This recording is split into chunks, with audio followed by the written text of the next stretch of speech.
Gastón, en Carolina del Sur, es un lugar pequeño y bastante aislado. Es una pequeña ciudad que se encuentra justo al sur del Distrito de Columbia.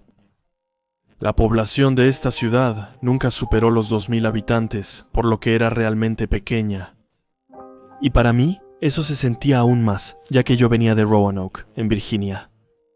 Después de que mi madre perdió su trabajo, nos vimos obligados a mudarnos allí. Recuerdo que estuve de mal humor durante todo el camino, porque para mí, los únicos amigos que iba a poder hacer allá eran las hormigas y un sol omnipresente. Una vez instalados en nuestra casa, inmediatamente salí a recorrer el vecindario para intentar hacer amigos. No sabía andar en bicicleta en ese entonces y apenas me mantenía en una patineta, pero aún así decidí ir con mi tabla. Y recorrí el camino que salía de la casa hasta un callejón sin salida que parecía subir un poco. Sentada afuera, frente a su porche, había una niña que usaba lentes y que debía tener 10 u 11 años, igual que yo. En ese entonces, no había nadie más con quien hablar.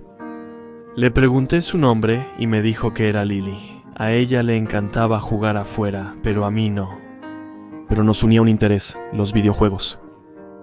Gracias a eso, supe que nos llevaríamos muy bien. Pero ella me ocultó algo durante las semanas que nos divertimos juntos. A ella le fascinaban las películas de terror. En cuanto a mí, yo era un verdadero cobarde y odiaba todo lo que pudiera asustarme. Por lo tanto, no me agradaba mucho esa faceta suya. Para colmo, ella tenía un montón de figuras, películas de terror y montones de casetes, una de las obras más aterradoras que se podían encontrar. Todo eso amontonado en su cuarto. Cada vez que la visitaba, ella se esforzaba por aterrorizarme con una de sus figuras de Freddy Krueger o haciéndome ver películas como Masacre en Texas con ella en la oscuridad. Además, su cuarto era bastante especial, no se parecía en nada a un cuarto de niña. Tenía una litera, aunque era hija única y vivía solo con su abuela. Ella dormía en la cama de abajo y todas sus muñecas y figuras estaban colocadas en la de arriba. Como su abuela no era muy rica, no renovaba su casa. El cuarto de Lily tenía agujeros en la pared, lo que hacía el ambiente aún más aterrador, especialmente cuando veíamos películas. Un día, cuando se dio cuenta de que odiaba todo lo que me había hecho ver, empezó a contarme leyendas urbanas. La mayoría de ellas eran sobre nuestra ciudad en general, y algunas sobre nuestro barrio en particular. Pero yo no creía en eso. O al menos no hasta que me contó la leyenda de la colina del ahorcado. Aproximadamente un año después de conocernos, estábamos paseando en bicicleta por el vecindario. Sí, Lily me enseñó a andar en bicicleta. Ella se detuvo frente a una casa que llamábamos el refugio de los Yankees. Considero innecesario entrar en detalles y explicar por qué la llamábamos así. Lily parecía mirar el sendero que subía gradualmente detrás del refugio. Ella tenía el talento de siempre encontrar un nuevo lugar en nuestro vecindario para mostrarme. Cuando ella me hizo señas para que la siguiera por ese camino, la seguí sin cuestionar. El camino subía por una colina y estaba cubierto de arena y piedras, que fácilmente podrían habernos hecho caer si no hubiéramos tenido cuidado. Al subir, sentía que los árboles se nos cerraban encima. Y así fue hasta que llegamos a la cima del camino. Además de las botellas en el suelo, lo único artificial en ese lugar eran unos grandes postes telefónicos que se extendían hasta el horizonte. Si no fuera por el bosque que ocultaba la vista, parecería que eso se extendía infinitamente. El lugar no lucía especialmente interesante. Esperaba que me llevara a un cementerio u otro sitio aterrador. Pero así, a la luz del atardecer, el paisaje que teníamos frente a nosotros era particularmente hermoso. Creí que hallaría cómo asustarme. Pero en lugar de eso, simplemente se volteó hacia mí, con la expresión más seria y malhumorada que jamás le había visto. Aquí estamos, la colina del ahorcado, murmuró. La colina del ahorcado. ¿Es una nota de tus historias? De alguna manera, pero esta es verdadera. Puse los ojos en blanco al pensarlo. ¿Cómo quería que creyera en esas historias? Ella continuó mirándome, aguardando mi respuesta. ¿Por qué se llama la colina del ahorcado si no hay ningún ahorcado y hay colinas por todas partes? Justo ahí, mira. Señaló un poste telefónico entre las dos colinas más próximas a nosotros. Un pequeño arroyo corría en medio de ella y el poste en sí parecía más aterrador que su historia. Roy Terrence, Murmuró. ¿quién? No habría leyenda del ahorcado si no hubiera un ahorcado, ¿verdad? De repente, ella bajó la primera colina con su bicicleta naranja y yo traté de seguirla, pero mi bicicleta no era tan buena como la suya. No solo la mía era de un rojo desteñido, sino que además la cadena colgaba casi hasta tocar el suelo. No hizo falta mucho para que las ramas de los árboles cercanos y las ramitas se enredaran en ella. Antes de darme cuenta, me caí de cabeza hasta el fondo de la colina. Aterricé de rodillas y se escuchó un gran chapoteo. Por suerte, el arroyo solo medía unos pocos centímetros de profundidad. Casi llamó a Lily para que me ayudara, pero noté que se había detenido más adelante, mirando fijamente la cima del poste telefónico. «Un poco de ayuda no me vendría mal, por favor», grité. Lily desvió la mirada del poste solo para sacarme del arroyo y ayudarme a levantarme. Después de eso, volvió a mirarlo fijamente, como si estuviera viendo algo. ¿A quién o qué es lo que buscas, recuerdas? Y yo refunfuñaba con frustración. Esto iba a salir mal si me hizo venir hasta aquí para nada, especialmente tras lastimarme la rodilla. No sentí dolor antes de salir del agua, pero después de eso realmente me dolía mucho.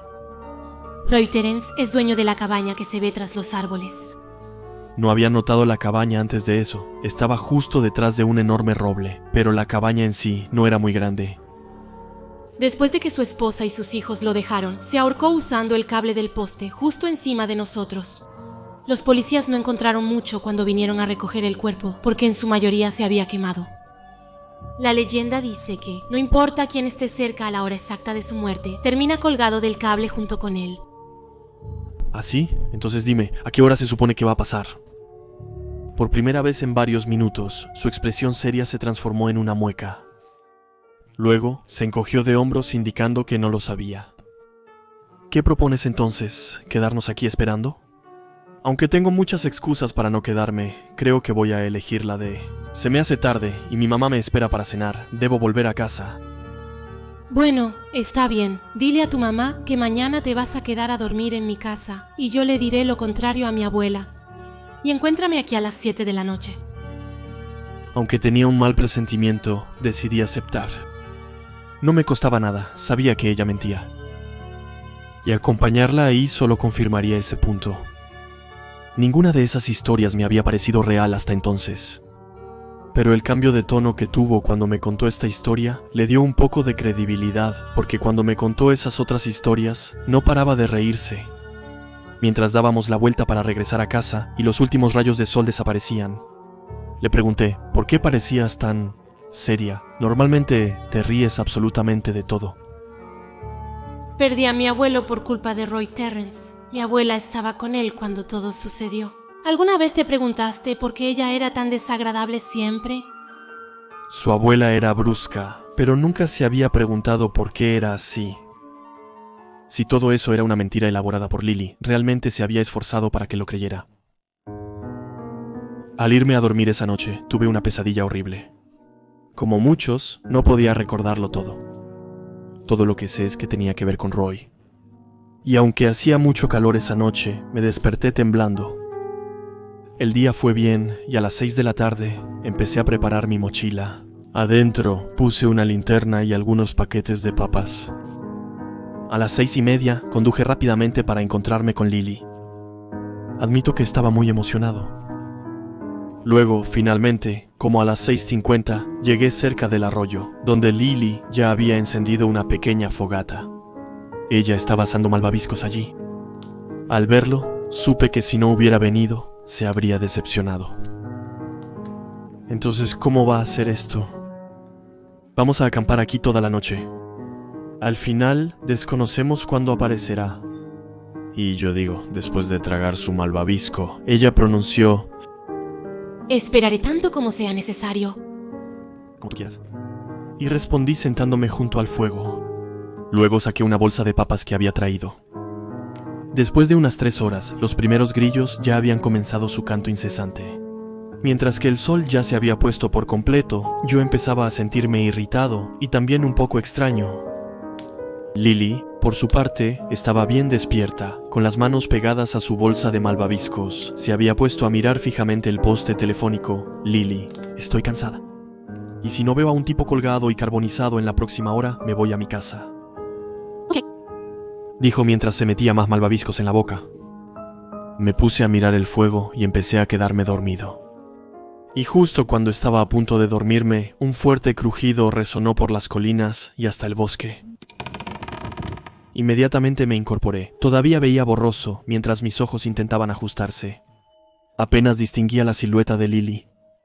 Tenía la boca y los ojos muy abiertos, con la cabeza levantada hacia el poste telefónico.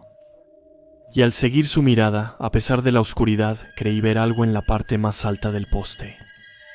Lily se subió a su bicicleta y comenzó a pedalear, con su bolsa de malvaviscos en las manos. Me levanté y subí a mi bicicleta. Pedaleaba como loco antes de notar que se había salido la cadena. Maldito sea el tonto de la bicicleta. Mientras mis ojos se acostumbraban cada vez más a la oscuridad, volví a mirar hacia la cima del poste y lo que vi me aterrorizó. Roy Terrence ya no era realmente una persona, sino más bien una silueta de carne colgante. Carne negra como la noche pendía de sus huesos. Su expresión facial, aunque era difícil de leer, parecía ser una mezcla de agonía y alegría. Y ese ojo, el único ojo que le quedaba, estaba hundido profundamente en su órbita. Y me miraba fijamente, con un odio absoluto, y justo en el momento en que sentí que iba a intentar bajar para atraparme, el pobre pedazo de columna vertebral que mantenía su cabeza unida a la pila de carne que representaba su cuerpo, se desprendió haciendo un ruido horrible. Y lo que quedaba de su cabeza cayó al fuego que había hecho Lily. Y justo antes de que el fuego la redujera a polvo, su cabeza me sonrió de una manera perturbadora. Casi en la cima de la colina noté que había logrado moverme. Seguí el rastro que dejaron las ruedas de Lily. Curiosamente, iban en dirección opuesta a nuestro vecindario. Pero cuando llegué a la cima de la colina, vi una silueta delgada moviéndose sobre el suelo. De inmediato grité sorprendido. La bicicleta de Lily, la hermosa bicicleta naranja que tanto amaba, estaba tirada en el suelo, al pie de otro poste telefónico, y en la cima de ese poste, el cuerpo de Lily yacía sin vida. La verdad, ya no se parecía tanto a Lily. Ella no había quedado colgada de los cables tanto tiempo como Roy, lo que hacía la visión aún más aterradora. Estaba parcialmente carbonizada. Sus ojos sobresalían de sus órbitas y acentuaban la expresión de sorpresa que tenía en el rostro. Lo que quedaba de su largo cabello estaba parcialmente quemado, erizado sobre su cabeza y salía humo de él. Parecía que una multitud de cables estaban apretados alrededor del cuello de Lily, como si fueran decenas de boas constrictoras. Y además, en su brazo quemado, se podía ver su bolsa de malvaviscos que se había derretido e integrado en su piel. Después, la investigación policial no reveló mucho y el cuerpo de Lily nunca fue encontrado. Revisaron minuciosamente los alrededores, pero no encontraron pruebas de que alguien más hubiera estado ahí. Les supliqué que revisaran los postes telefónicos, pero me aseguraron que tampoco había pruebas de que alguien los hubiera tocado. Las búsquedas duraron 3 semanas. Cuando la policía abandonó la investigación, la abuela de Lily falleció. Durante los días previos a su muerte, no pronunció ni una sola palabra. Se limitó a mirar una foto que siempre tenía en las manos, una foto de ella y su esposo. Tras vaciar la casa de la abuela de Lily, los policías amablemente me ofrecieron quedarme con lo que había en su habitación. Su colección completa de películas de terror, sus figuras y todo lo demás fueron donados a asociaciones a petición mía. Pasaron años y mi familia y yo nos mudamos de la ciudad desde entonces. Pero unos años después, regresé allí. Casi no quedaba nada del lugar donde Lily y yo vivimos la peor experiencia de nuestra vida. Después de decir unas palabras para mi querido amigo, me disponía a irme cuando, de reojo, noté algo. Colgado de un poste telefónico había una bolsa de malvaviscos medio carbonizada.